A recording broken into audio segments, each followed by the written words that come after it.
Hi everyone, welcome to let's improve nursing. দেখো, জেনপাস Yuji 2026-এর যে counselling প্রক্রিয়া তার third round, that is final রাউন্ডের রেজাল্ট কিন্তু অলরেডি পাবলিশ হয়ে গেছে। আমাদের যে থার্ড রাউন্ডের সিট অ্যালটমেন্ট রেজাল্ট, সেটা যদি আমরা জেনপাস ইউজির ওয়েবসাইটে আসি, তাহলে আমরা এখানে দেখতে পাচ্ছি যে ক্যান্ডিডেট অ্যাক্টিভিটি বোর্ডের মধ্যে যে round 3 seat allotment result for JENPAS UG counselling 2026 সেটা কিন্তু পাবলিশ হয়ে গেছে। এখানে তোমরা ক্লিক করে তোমাদের যে লগ ইন উইন্ডো রয়েছে সেখান থেকে লগ ইন করে কিন্তু তোমরা তোমাদের যে থার্ড রাউন্ডে অ্যালটমেন্ট কি আসলো না আসলো সেটা কিন্তু চেক করতে পারবে এই মুহূর্তে। তাহলে আমাদের রেজাল্ট তো বেরিয়ে গেল, তাহলে এই মুহূর্তে তোমাদেরকে কি কি করতে হবে? অ্যান্ড তোমরা অনেকে কমেন্ট করেছো, স্যার মপ আপ রাউন্ড কি হবে আলাদা করে? তো সেই পুরো বিষয়ে কিন্তু আজকের এই ভিডিওতে আমরা কথা বলবো। তাহলে যারা যারা 2026 সালে জেনপাস ইউজি দিলে অ্যান্ড থার্ড রাউন্ডের কাউন্সিলিংয়ে পার্টিসিপেট করেছিলে, এই মুহূর্তে তোমাদের কি করণীয় সেটা চলো বুঝে নিই। দেখো, এখানে একটা বিষয় সম্পর্কে তোমাদেরকে বলি। আমি প্রত্যেকটা জিনিস যে আমাদের অফিসিয়াল নোটিশ রয়েছে সেটার বেসিসেই বলবো, ওকে? অ্যান্ড এখানে আমরা দেখতে পাচ্ছি রাউন্ড 3 কাউন্সিলিং এর নোটিশে কি বলা হয়েছে সেগুলো আগে তোমাদেরকে নোটিশ থেকে দেখিয়ে দিই, তারপর আমি বুঝিয়েও দেবো, ঠিক আছে? ওকে, চলো। তাহলে এখানে আমরা যদি নোটিশ করি, কি বলেছে যে রাউন্ড 3 কাউন্সিলিং সেটা সংক্রান্ত ওরা কি বললো যে এটা হচ্ছে আমাদের final round. Round 3 shall be the final round of the online centralized counseling and shall be conducted against the vacancies remaining after completion of round 2। তার মানে এই যে রাউন্ড 3 সেটাই কিন্তু ফাইনাল রাউন্ড। তাহলে তোমরা যে বলছিলে স্যার মপ আপ রাউন্ডে কি আমি পার্টিসিপেট করতে পারবো, মপ আপ রাউন্ড কি আলাদা করে হবে? দেখো, এই বছর আলাদা করে কাউন্সিলিং এর নোটিফিকেশন যেটা দিয়েছে সেটা সংক্রান্ত যা আপডেট, মানে সেটার উপর বেস করে কথা বললে আলাদা করে কিন্তু কোনো রকম মপ আপ রাউন্ড নেই। এত বছর অবধি কি হতো, আমাদের শুরুতে রাউন্ড 1 হতো, রাউন্ড 2 হতো, তারপর আলাদা করে মপ আপ রাউন্ড হতো। কিন্তু এই বছর কিন্তু কন্টিনিউয়েশনেই আমাদের 3টে রাউন্ড হলো, রাউন্ড 1, রাউন্ড 2, রাউন্ড 3। আলাদা করে কিন্তু কোনো মপ আপ রাউন্ড থাকছে না। হ্যাঁ, পরবর্তীকালে যদি দেখা যাচ্ছে অনেক ভ্যাকেন্সি থেকে যাচ্ছে, বোর্ড আপডেট দিচ্ছে, সেগুলো না হয় আমরা তোমাদেরকে জানিয়ে দেবো, কিন্তু এই মুহূর্তে নোটিশ অনুযায়ী কিন্তু আমাদের কোনো রকম কোনো মপ আপ রাউন্ড নেই। এবার সিট ভ্যাকেন্সি থাকলে স্পট রাউন্ডও হতে পারে, সেগুলো সংক্রান্ত যদি আপডেট কোনো কিছু আসলো সেটা আমরা তোমাদেরকে জানিয়ে দেবো। কিন্তু যারা বলছিল যে মপ আপ রাউন্ড হবে কি হবে না, মপ আপ রাউন্ড বলে কিন্তু কোনো কিছু থাকছে না। এবার নেক্সট বলেছে রিপোর্টিং অ্যান্ড অ্যাডমিশন। দেখো, এই যে এই রাউন্ড 3, এখানে ব্যাপারটা কি, এখানে কিরকম টাইপের স্টুডেন্টরা আছে? ধরে নাও এখানে এসে তুমি কি করলে, তুমি প্রথমবারের জন্য সিট পেলে। আচ্ছা, বাই দ্য ওয়ে আগে তাদের কথা বলিনি। ধরে নাও এই রাউন্ডে এসে তুমি কোনো রকম কোনো অ্যালটমেন্ট পাওনি, তাহলে সেই ক্ষেত্রে কি করতে হবে? দেখো, যেহেতু আর কোনো কাউন্সিলিং এর রাউন্ড থাকছে না, পরবর্তীকালে মপ আপ যদি আলাদা করে হলো, যদি ইনকেস হলো, অথবা যদি আমাদের স্পট রাউন্ড হলো, তাহলে তখন তোমরা পার্টিসিপেট করতে পারো চাইলে। কিন্তু এই মুহূর্তে সরি, যে এই মুহূর্তে কিন্তু তুমি তাহলে কাউন্সিলিং এর মাধ্যমে কোনো রকম সিট পেলে না। যারা এই রাউন্ডে কোনো রকম কোনো অ্যালটমেন্ট পাওনি, তাদের হাতে কিন্তু কোনো রকম কোনো সিট থাকছে না, ওকে? এবার নেক্সট কাদের নিয়ে কথা হচ্ছে? ধরে নাও তুমি আপগ্রেড করতে দিয়েছিলে, তুমি ধরে নাও সেকেন্ড রাউন্ডে একটা সিট পেয়েছিলে, সেটাকে আপগ্রেড করেছিলে, বা ফার্স্ট রাউন্ডে সিট পেয়েছিলে, সেটাকেই আপগ্রেড করেছো অটো আপগ্রেডেশনের মাধ্যমে। তো সেই ক্ষেত্রে তুমি ধরো আপগ্রেড করতে দিয়েছিলে, এবং আপগ্রেড হয়ে কি হতে পারে যে তোমার একটা হায়ার বা আরেকটু হায়ার প্রায়োরিটির কলেজ এসে গেছে, অথবা হতে পারে যে তোমার আপগ্রেড করতে দিয়েছিলে কিন্তু আপগ্রেড হয়নি।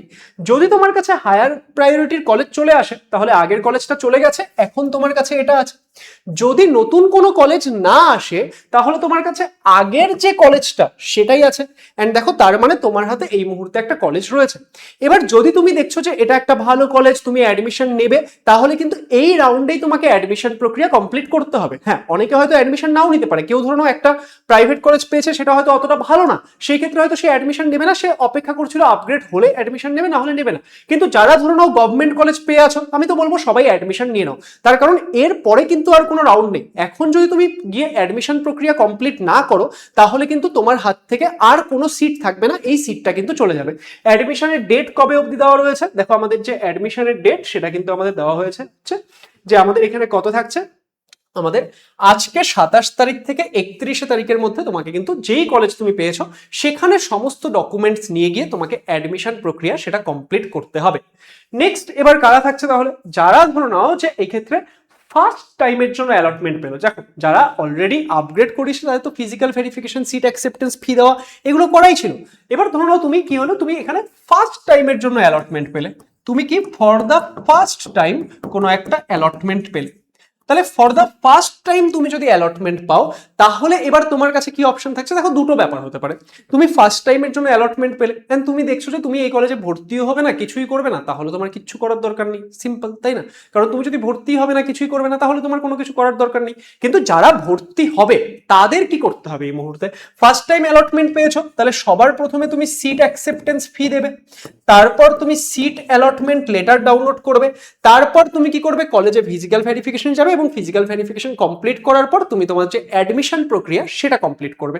তাহলে এই হচ্ছে পুরো সিস্টেম যেটা এখন তোমাকে করতে হবে। তাহলে একদম শর্ট করে দিই যে যাদের যাদের হাতে কলেজ রয়েছে, সেটা তোমার আপগ্রেড হয়ে আসুক বা আগেরটাই থাকুক বা তুমি নতুন অ্যালটমেন্ট পেয়েছো, তারা যারা যারা অ্যাডমিশন নিতে চাচ্ছ তারা এখন গিয়ে বাকি সমস্ত ফর্মালিটিস কমপ্লিট করবে এই কয়েকদিনের মধ্যে। যদি না করছো তাহলে কিন্তু কোনো রকম সিট তোমার হাতে থাকবে না। এবং মপ আপ সম্পর্কে যেটা তোমরা জানতে চেয়েছিলে, আমাদের কিন্তু আলাদা করে এই বছর কোনো মপ আপ রাউন্ড নেই, আমাদের রাউন্ড 1, রাউন্ড 2, রাউন্ড 3 হয়ে গেল। যদি পরবর্তী সময়ে কোনো আপডেট আসছে বা কিছু জানাচ্ছে বোর্ডের তরফ থেকে, তখন আমরা তোমাদেরকে জানাতে পারবো। ওকে, অ্যান্ড স্পট রাউন্ডের কথা যদি বলি, সেটাও যদি ভ্যাকেন্সি থাকে বিভিন্ন কলেজগুলোতে, তাহলে যদি ওরা জানায় তখন আমরা তোমাদেরকে জানিয়ে দেবো। তাহলে যারা যারা কলেজ পেয়ে গেলে তাদেরকে তো কংগ্রাচুলেশন, যে আলটিমেটলি জেনপাস ইউজি 2026-এর যে জার্নি সেটা এখানে শেষ হচ্ছে। এবং আপকামিং লাইফে তোমরা পড়াশোনা তোমাদের কলেজ নিয়ে এগিয়ে যাও। অ্যান্ড যারা এই মুহূর্তে কলেজ পেলে না, তাদের যদি তারা অন্য কোনো কোর্সে এনরোল করেছো বা অন্য কোনো ক্যারিয়ারে শিফট করে ভাবছো, তাহলে সেটা করতে পারো। আর যদি মনে হচ্ছে যে না আমি নেক্সট ইয়ার আমি এই ফিল্ডেই থাকবো, আমি নেক্সট ইয়ার আবার এক্সাম দেবো, তাহলে এখন থেকে, যদি এখনো পড়াশোনা স্টার্ট না করে থাকো, আজকের দিন থেকেই পড়াশোনাটা স্টার্ট করে দাও, কারণ প্রত্যেকটা দিন ইম্পর্টেন্ট।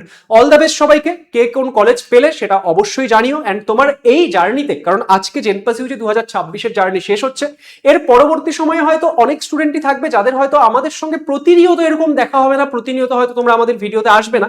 তো সেই ক্ষেত্রে এই জার্নিটা 2026 সালে লেটস ইমপ্রুভের সঙ্গে তোমাদের জার্নি কেমন গেল না গেল সেটা অবশ্যই কমেন্ট করে জানিও। অ্যান্ড সবাইকে ফিউচারের জন্য অল দ্য বেস্ট। যারা কলেজ পেলে তাদেরকেও অল দ্য বেস্ট, যারা পেলে না তারাও জীবনে অবশ্যই ভালো কিছু করতে পারবে, তাদেরকেও ফিউচারের জন্য অল দ্য বেস্ট। সবাই ভালো থেকো, দেখা হবে অন্য কোনো একটা ভিডিওতে। Bye bye, tata, all the best সবাইকে।